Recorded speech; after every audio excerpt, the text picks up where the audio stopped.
Aslında 14. yüzyılın dünyası gerçekten ilginçti. Avrupa'da birbirinden ayrı feodal beyliklerin bölünmüşlüğü vardı. Hayat çok kötüydü. Daha sonra büyük veba gelip Avrupa'yı kasıp kavuracaktı. Doğu da farklı değildi. Moğolların aslında gücü azalmasına rağmen o korkutucu gölgesi hala Anadolu'nun üzerindeydi.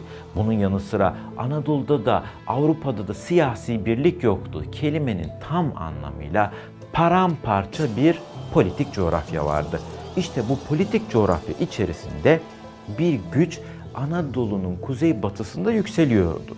Bu Osmanlılardı.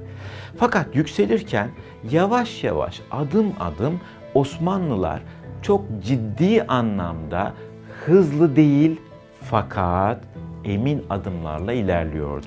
Osman Gazi bir temel atmıştı. Orhan Gazi bu temeli aşiretten devlete dönüştürmüştü. İşte karşımıza bir figür çıkıyor. Sultan Murat Hüdavendigar. Hüdavendigar Farsça'da hükümdar, efendi. Hani batılı tabirle söylersek lord anlamına gelen bir ifadeydi. Sultan 1. Murat döneminde Türkler zaten Çimpe ve Gelibolu'ya yerleşmişti. Bir daha Türkleri oradan çıkarabilir misiniz? Hele ki 14. yüzyılın Türk akıncılarını. Bu gerçekten ne Bizans'ın ne de Balkanların başaracağı bir iş değildi. Ama Bizans Türkleri görmüştü. Bileğini bükemeyeceğini anlamıştı. Şimdi sıra kimdeydi? Küçük Balkan prensliklerinde. Balkan prenslikleri bu yeni gelen savaşçıların adını duymuştu. Ama henüz onlarla yüz yüze gelmemişti. İşte bu savaşçılar Gelibolu'da kalmadı ve hızlı bir şekilde bizim bugün Trakya dediğimiz dünya coğrafyasında Doğu Trakya olarak bilinen bu bölgede hızlı bir şekilde yayılmaya başladılar. Fetihler o kadar baş döndürücü hızla sürüyordu ki daha başka bir şehrin fethedildiği haberi gelmeden o şehrin önünde Türk savaşçıları bitiyordu. Bursa. Bursa Anadolu'da çok önemliydi. Osmanlıların bir sıçrama taşıydı ve Bursa'nın alınmasından sonra bir model oluşmuştu.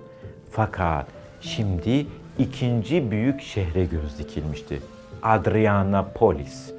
Yani Adrian, Adrine, Edirne.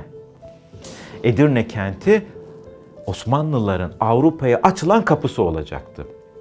İşte tam bu noktada Bizans kuvvetlerinin burada yenilmesiyle Edirne'nin kapıları Osmanlılara açıldı. Ve artık ikinci büyük şehir, bu sefer Balkanlardaki Edirne şehri Osmanlılarındı ve Osmanlı sancağı dalgalanıyordu. İşte bu Balkan prensliklerini korkuttu. Biz bu Türkleri Anadolu'da hikayelerini duyduk ama geldiler burnumuzun dibine kadar. Hatta Edirne'yi aldılar. Bugün Edirne'yi alan yarın İstanbul'u da alır dediler. Ve ilk olarak biz bu Türkleri, bu çoban savaşçıları geldikleri yere geri gönderelim dediler. Macar kralının himayesinde Papa'nın teşvikiyle bir Haçlı ordusu kurdular. O kadar çok kendilerine güveniyorlardı ki Edirne'yi biz bunlardan geri alacağız. Sonra kulaklarından tuttuğumuz gibi bunları Anadolu'nun karşı yakasına, yani suyun karşı yakasına fırlatacağız. Hatta hızımızı alamazsak gider Bursa'yı vesaireyi de geri alırız. Bunları Anadolu'nun bozkırlarına doğru süreriz dediler. Düşmanı küçümsemek her zaman kötü bir unsurdur. İşte Haçlılar da bunu yaptılar. Ve Meriç Nehri kenarına geldiklerinde karşılarında Türkler yoktu. Bu çoban savaşçılar ne kadar zor olabilirdi ki? Bunun rehaveti içerisinde Haçlı ordusu rahat yavaş yavaş yayıldı. Şarap testileri açıldı. Eğlenceyle, nöbetçilerin gevşek bir haliyle burada savaşa değil de bir pikniğe gidermiş gibi tedbirsiz bir şekilde yola konuldu. Bu halde gelip Meriç Nehri kenarında konuşlanmış olan Haçlı ordusunun durumunu öğrenmek üzere Sultan 1. Murat'ın en güvendiği komutanlardan birisi olan, yani Rumeli Beylerbeyi olan Lala Şahin Paşa bir Karesu Türk'ü olan Hacı İlbey'i yolladı. Hacı İlbey iyi bir askerdi. Keşfe gittiğinde Haçlı ordusunun bu vaziyetini görünce inisiyatif aldı. Unutmayın, iyi bir general her zaman inisiyatif alır ve üstlerine sormadan bir baskın saldırısı yaptı. Ve bu baskın saldırısı bizim tarihlerimizde 1364 Sırp Sındığı Savaşı olarak geçer. Çünkü Haçlı ordusunun büyük çoğunluğu Sırp askerlerindendir. Sırpların sindiği savaştır. Bir kısmı kılıçtan geçirildi, bir kısmı canhıraş kendi Meriç Nehri'ne attı, boğuldu. Böylelikle Türkleri püskürtmek için gelen Haçlı ordusu kelimenin tam anlamıyla darmadağın edildi. Bu isim çok ilginçtir ama 1922'de Atatürk Büyük Taarruz'a da aslında Rum Sındığı Savaşı adını vermiştir ama daha sonra bu isim tutmamış, Başkomutanlık Meydan Muharebesi'nde içinde bulunduğu Büyük Taarruz olarak geçmiştir. Bu da önemli bir bilgi. Daha sonra tabii ki Türklerin Avrupa'dan atılma hırsı Balkan beyliklerinde, Balkan prensliklerinde hiç bitmedi. Ama o sırada 1. Murat sadece Balkanlardaki bu ittifakla savaşmıyordu. Aynı zamanda Anadolu'da da bir takım sıkıntılar vardı. Bu sıkıntıların başında tabii ki Karamanoğulları geliyordu. Karaman'ın koyunu sonra çıkar oyunu denilen nokta üzerinde Karamanoğulları, bu Osmanoğulları da kim? Selçukluların varisi biziz. Konya'da bizim hükmümüz geçiyor. Bayrağımız dalgalandı. Ali Selçuk gitti ama Ali Karaman var diyordu ve Osmanoğulları'nın en büyük rakibiydi. İşte aslında bunu diplomasiyle çözmeye çalıştı 1. Murat. Çok enteresan bir şey. Biliyorsunuz Türk geleneğine göre bir kız evlendiği zaman geleneksel olarak çeyiziyle gider. Peki siz bir kızın çeyiz olarak şehir ve toprak götürdüğünü biliyor musunuz? İşte 1. Murat'ın harika bir diplomatik çabasıyla Anadolu'nun güçlü beyliklerinden olan Germiyanlı Bey'in kızını oğlu Şehzade Beyazıt'la Devlet Hatun'u evlendirdiği ve Kütahya Emet Tavşanlı'yı da çeyiz olarak Germiyan Bey'in Osmanlılara verdiğini biliyoruz. Hatta şöyle diyor, benim oğlum yok. Şimdilik çeyiz olarak bunları veriyorum ama öldükten sonra da bütün beyliğim Osmanlıların olsun.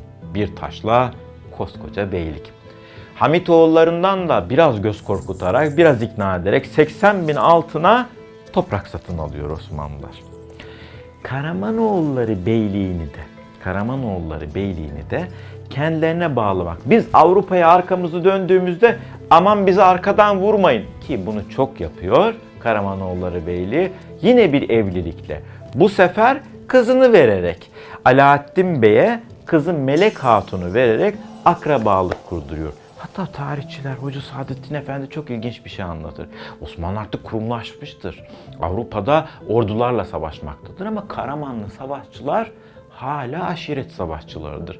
Der ki bunları da yanımızdan götürelim de başımıza bela açmasınlar. Karaman Bey ne der ki, damadıdır kendisi. Bize savaşçı gönder de gazaya katılsınlar. Bir savaşçılar gelir Karaman Beylerinden. Kiminin eğeri var, kiminin eğeri yok. Kiminin şapkası var, kiminin kılıcının kını yok. Kiminin kuşağı var, kimi kılıcını iple bağlamış. Karamanoğlu savaşçılarını bu halde gören 1. Murat bıyık altı gülerek şöyle der. Askerimizin bir soytarısı yoydu, o da tamam oldu. Tabii ki 1. Murat batıya gittiğinde kayınpeder falan dinlemez Alaaddin Bey, Bursa'ya saldırır ve yağma eder. Çok öfkelenir 1. Murat, gidip Konya'yı kuşatır. Bu sefer de kucağında bebeğiyle kızı Melek Hatun'u yollar. Git babana yalvar yakar da şu kuşatmayı kaldırsın. O da tabii ki kayınpeder. Gelsin elimi öpsün de kuşatmayı kaldırayım der. Tabii ki gider elini öper ve kuşatma kalkar. Hatta şu da söylenir. Yemin et der. Ben sana güvenmiyorum der. Tabii ki Karamanoğlu Bey'i böyle yeğeninin içine küçük bir kuş koyar. Bir serçe diyelim. Elini buraya yapar, der ki buradaki can çıkmadıkça vallahi size bir daha saldırmayacağım. Aslında orada yemin ettiği oradaki kuştur. O yüzden Türk halkı Karaman'ın koyunu sonra çıkar oyunu der. Ankara'da bir cumhuriyet kurmuş olan, çok enteresan değil mi? 1300'lerde ahiler bir Türk konseyle yönetilen bir cumhuriyet kurmuşlardı. Nerede kurmuşlardı? Ankara'da kurmuşlardı. Kaç yüz sene sonra belki cumhuriyetin temellerinin atılması da buna dayalıdır. Ahilerden Ankara'ya alır ama asıl mesele batıdadır. Sırplar hiç pes etmez ve 1371'de tekrar bir ordu toplayıp Osmanlıları Balkanlardan atmak için yeniden saldırıya geçer. Ama büyük maraşal olan, büyük bir general olan Sultan 1. Murat Hüdavendigar Çirmen Savaşı'nda da tekrar Sırpları yener. Vazgeçerler mi? Hayır. Bu savaşların her birinde Osmanlılar Tuna Nehri'nin güneyinde hakimiyetlerini genişletmekteydiler. Peki bu hakimiyetlerini genişletirken bir sürü esir alınıyordu. Ne yaptılar bu esirleri? Teşkilatçı bir kafaya sahip olan Sultan 1. Murat, pençik yani beşten biri demek olan kendi payına düşen ganimetlerdeki esirleri ne yaptı? Götürüp pazarda sattırmadı. Bunları eğitin, bizim askerimiz olsunlar dedi. Bir süre sonra artık Osmanlı Devleti'nde Türk ve aşiret savaşçıları yerine bu sisteme dönülecekti. Buna ne deniyordu? Kapı kulu sistemi. Kapı hükümet demekti. Devletin kulu olan savaşçılar.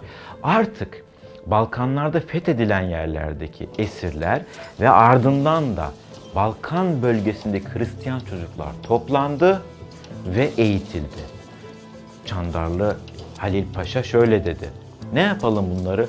Bunları Türkiye verelim. Yani Türk dediği köylüler. Eğitsinler, Türkçe öğrensinler ve bizim askerimiz olsunlar.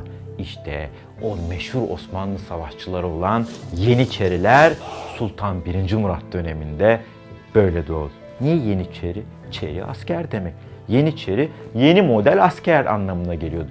Bunlar tam anlamıyla bir savaşçıydı. Evlenemezlerdi, kışlalarda yatarlardı. Aile kökenleri koparılmıştı. Tam anlamıyla sultanın gözünün içine bakan, beni sultan var etti, benim savaşmaktan başka işim yok diyen savaşçılardı. Peki niye Türk savaşçılar yerine devşirmeler? Niye kapı kulu? Çünkü artık Osmanlı bir imparatorluk oluyordu. Aşiret güçleriyle, Türk aileleriyle uğraşamazdı. Hepsinin üstünde bir devlet oluyordu ve sadece sultana bağlı bir federal ordu. Bütün yerelliğin üstünde bir federal ordu oluşuyordu. Yavaş yavaş bu devlet adamlarına da dönüşecekti ve devşirme kökenli vezirler, devşirme kökenli bir orduyla sultanın şahsına bağlı bir ordu. Dikkat ediyor musunuz? Aşiretten devlete, devletten imparatorluğa giden kapı açılmıştı. Ama bu esnada Batılılar, özellikle de Sırplar yine rahat durmadılar. Yer Kosova Ovası. Takvimler 1389'u gösterirken Sırplar Balkanlardan Osmanlıları atmak için tekrar büyük bir ordu kurmuşlardı. Kosova Ovası'nda iki ordu karşı karşıya geldi. Fakat yine Osmanlı'nın bileği bükülemedi ve Sırp ordusu hükümdarları da ölmek üzere darmadağın edildi. Artık Avrupa'da Osmanlıları durduracak bir güç görünmüyordu. Tarihlerimizde 1. Kosova Savaşı olarak geçen bu savaş sonucunda artık Tuna Nehri'nin güneyinde Osmanlıların bileğini bükecek bir güç kalmıyordu. Sırbistan tamamen Osmanlıların eline düşmüştü. Ama bir kişi vardı. İhanetle suçlanan bir Sırp prensi, Miloš Obilić. Kendisine atılan bu iftirayı temizlemek ve kendine göre tarihi bir iş yapmak için yaralı bir halde ben bir Sırp prensiyim dedi ve padişahın huzuruna çıkmak istedi. Çok önemli bir kişiydi ve padişahın huzuruna çıkardılar. Padişaha bağlılığını bildirecekken işte tarihi bir suikaste imza attı. Çıkardığı hançerini Sultan 1. Murat'a sapladı. Kendisi hemen orada öldürüldü ama aldığı yara üzerine Sultan 1. Murat hayatını kaybetti. Tabii ki Osmanlı geleneğine uygun olarak iç organları oraya gömüldü. Hala bugün türbesi özellikle Rumeli Türkleri için uzun yıllar boyunca çok önemli bir yer olmuştur. Ama cenazesi Osmanlı'nın kuruluş başkenti olan Bursa'ya götürülüp gömüldü. Peki 1. Murat Hüdavendigar burada şehit olmuştu. Ama aslında neler yaşanıyordu? Savaş meydanında yenilmiş Sırp ordusunun üzerinde bir siyaset oyunu döndü. İki şehzade, Yakup Çelebi, Şehzade Beyazıt. Hangisi tahta geçecekti? Beyazıt önceden haber aldı ve hemen kardeşi Yakup Çelebi'yi çağırdı. Gel baban yaralandı dediler. Yakup Çelebi savaş meydanının bir kenarında kılıç sallarken atına binip geldi. Çadırın içinde dediler, seni görmek istiyor. Ama çadırın içinde aslında babası yaralı halde onu beklemiyordu. Onun da hayatını alacak görevliler bekliyordu. Şehzade Beyazıt kardeşi Yakup Çelebi'yi orada boğdurdu ve Osmanlı tarihlerine yıldırım gibi bir giriş yaptı. Sultan Yıldırım Beyazıt.